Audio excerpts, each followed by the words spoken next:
it's nonsense, but I like it.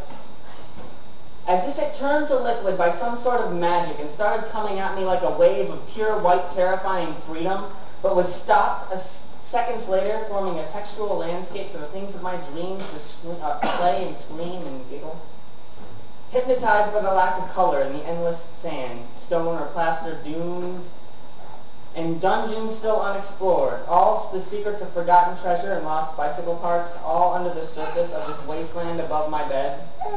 I walk on the moon rocks in the weightless ways of childhood, straining my legs and lungs, suppressing the rebirth of the sun, and leaking rays of laughter up as a sacrifice, like for the ears of the gods who live in the slimy clouds that bubble up from under the pristine sky. I cannot sleep, and thinking is fatal at this time of night, so instead I play these games with myself and the ceiling.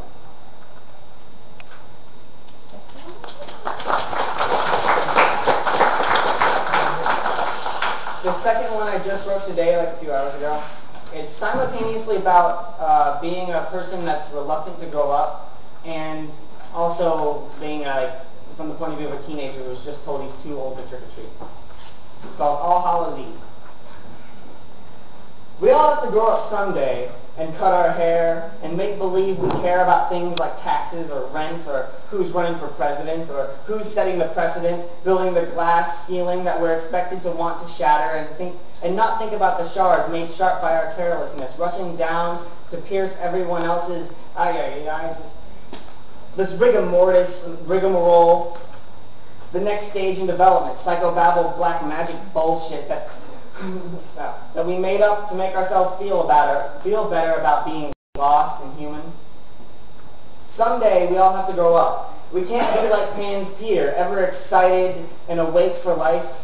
We must realize that our pumpkins will never be chariots and gut them and cut faces in their thick skin because it mocks how frail ours are, and put light inside as if it's leading children somewhere, not here.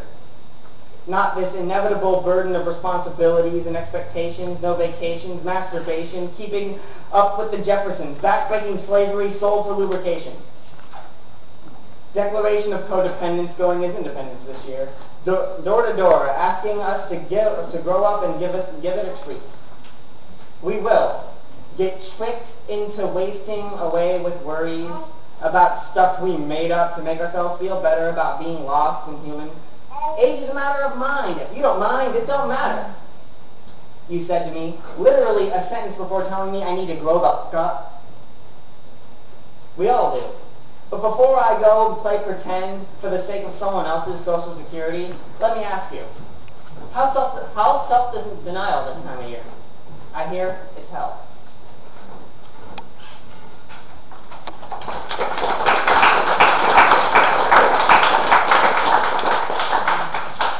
And this last one I wrote for my Beat Generation class. It's supposed to be if any of you have read William Burroughs, if you don't, he just did a bunch of drugs and wrote a book.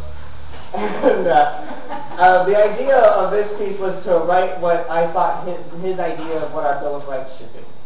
And it's called The Rights of Bill. You have the right to be wrong. You have the right to run naked in the poems and poems of Ginsberg or anyone or anything you want. You have the right to expect to be sucked up. No, you have the right to expect to be sucked up by an alien trickster beam. You have the right to get a hard-on thinking about the anal probes. You have the right to wake up dehydrated, covered in someone else's vomit, and not be disappointed in yourself. You have the right to do it all over again and expect a different result. You have a right to be watched by the government voyeurs who masturbate to your misery. You have the right to hate them for doing so. You have the right to hate yourself for liking it. You have the right to be addicted. You have the right to be addicted. You have the right to be in pain. You have the right to fly face first into any mountain of death on any airline you choose. You have the right to vile smack with your chicken McNuggets. You have the right to tell the clerk to go fuck himself even if he got your order right. You have the right to abuse your rights. You have the right to use and be used. You have the right to your own opinion about my work. You have the right to be young no matter how old you are. You have the right to fuck for any reason, be it business or pleasure or both or neither. You have the right to be. You have the right to stop whenever and wherever you see fit for your film to end. You have the right to decompose, even and especially if you are still awake for it. You have the right to piss on the graves of the people you went to high school with and told you would never amount to shit. You have the right to be obscene and rude for no reason at all. You have the right to suckle the boob tube. You have the right to believe what anyone else tells you. They have the right to be wrong too. But most of all, you have the right to forget what the hell you were writing about and just ramble on